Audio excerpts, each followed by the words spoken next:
Bueno, pues ya le comentaba desde el principio del programa que el ministro Juan Luis González Alcántara Carranca presentó un proyecto que propone invalidar parte de la reforma judicial, mantiene la elección de ministros y también de magistrados del Tribunal Electoral, pero dice que la elección del resto de las posiciones que están contempladas para este proceso electoral extraordinario primero en 2025 y luego ordinario en 2027 dejaría en la indefensión a muchas personas en cuanto a sus derechos y sus garantías constitucionales. Vamos a hablar al respecto de este proyecto del ministro González Alcántara Carranca con Juan Jesús Garza Onofre, quien es investigador del Instituto de Investigaciones Jurídicas de la UNAM. ¿Qué tal, Tito? ¿Cómo estás? Me da gusto saludarte.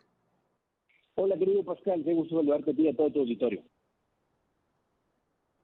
Bueno, pues ya está provocando reacciones el que el ministro González Alcántara Carrancá diga que pues una parte de esta reforma sí es constitucional, otra parte no lo es. ¿Tú qué opinión tienes al respecto?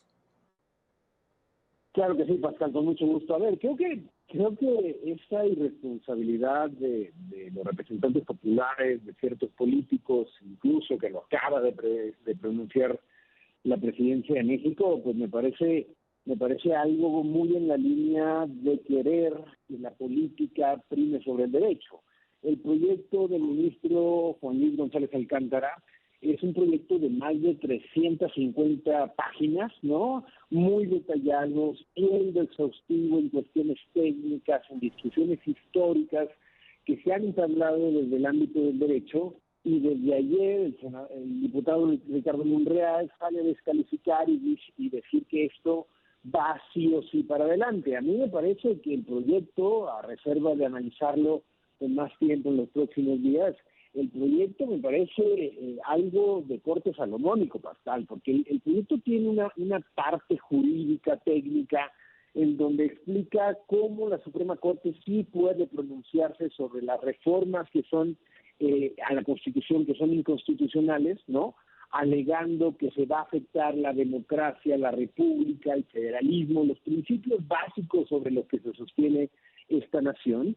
Y al final, Pascal, que es lo interesante, y esto abre una beta política que yo entendería como una manera de recomponer la gobernabilidad, ¿no?, entre poderes del Estado de México, en donde dice que por autocontención, es la palabra que utiliza, por prudencia y autocontención, la Suprema Corte no va a pronunciarse respecto a la viabilidad de si los ministros de la Suprema Corte deben y pueden estar en la boleta en el próximo mes de junio. En ese sentido dice, esa parte prefiero no entrar a su análisis.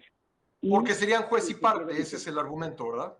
Ese es uno de los argumentos, Pascal, y lo dice claramente el ministro. El ministro dice, yo bajo la argumentación que he hecho toda la sentencia, sí creo que la Corte puede entrar al respecto, pero para que los argumentos no pierdan contundencia respecto a los jueces locales y a los magistrados, que esa es la parte que echa abajo el proyecto de sentencia del ministro, ¿no? Sí. Yo prefiero no entrar ahí y dejar viva que la elección de jueces en México sea exclusiva a la Suprema Corte, al Tribunal Electoral y al nuevo Tribunal de Disciplina Judicial. Me parece un proyecto salomónico y, al contrario, como están diciendo algunos políticos de Morena, me parece que le están haciendo un favor al oficialismo para evitar el desastre que van a hacer estas elecciones durante los próximos meses. Bueno, mira, la presidenta se pronunció esta mañana al respecto.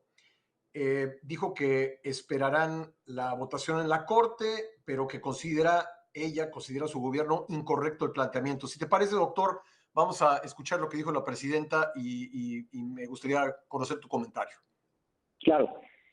Los partidos políticos no tienen personalidad jurídica para presentar amparos por cambios constitucionales. La Corte no puede ser legisladora, es decir, se presenta una propuesta en donde están legislando frente a amparos de personas morales que no tienen personalidad jurídica, partidos políticos. Vamos a esperar a la votación de la Corte, a ver cómo votan.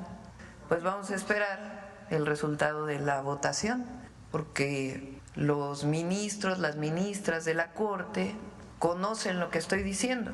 Todos los profesionistas del derecho saben que no es correcta esta propuesta que está presentando este ministro.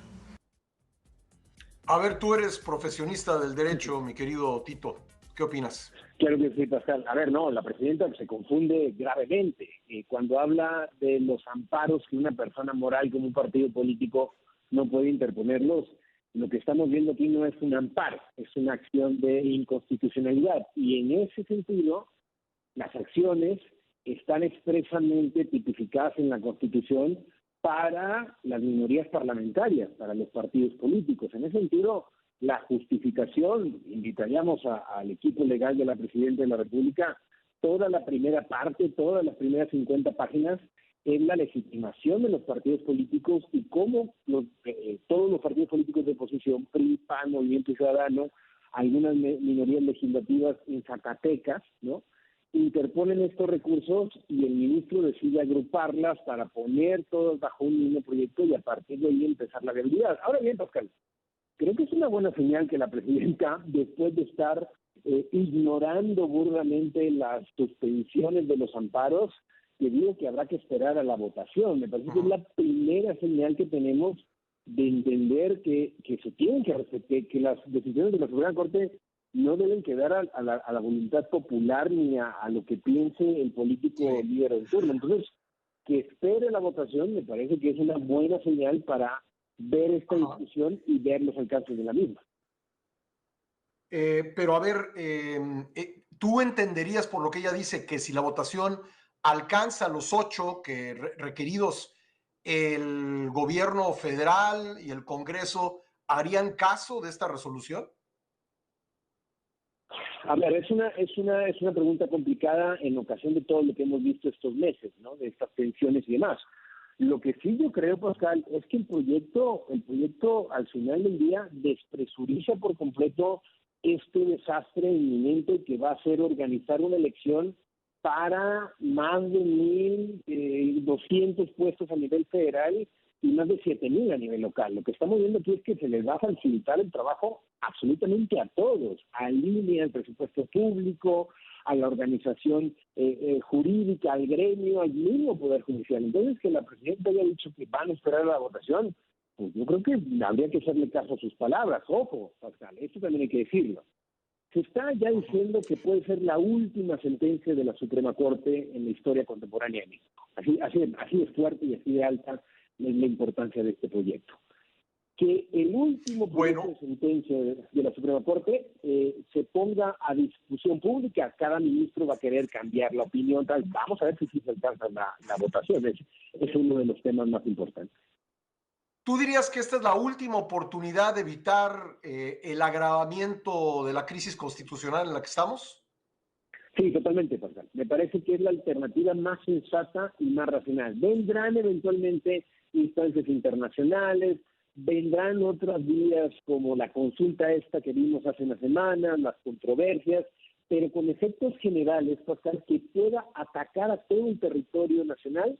Me parece que esta es la última oportunidad que tiene el poder político de recomponer la relación con el poder judicial. Entonces, bueno, veremos si toman esta oportunidad. También la temporalidad me parece un factor clave. Se está todavía discutiendo la reforma para que los jueces no puedan impugnar modificaciones a la Constitución. Viene la elección de Estados Unidos. Entonces, se está haciendo un campo de cultivo bastante peligroso en donde, sinceramente, bajo el análisis político de la sentencia, me parece algo salomónico y que de verdad creo que es un favor para el oficialismo y para este desastre inminente que sería la elección popular de todas las personas juzgadoras en México el próximo mes de junio. Pues, doctor, te agradezco mucho. Te mando un abrazo. No, que sea buen martes, querido Pascal. Gracias por el espacio. Igualmente, el doctor Juan Jesús Garza Onofre.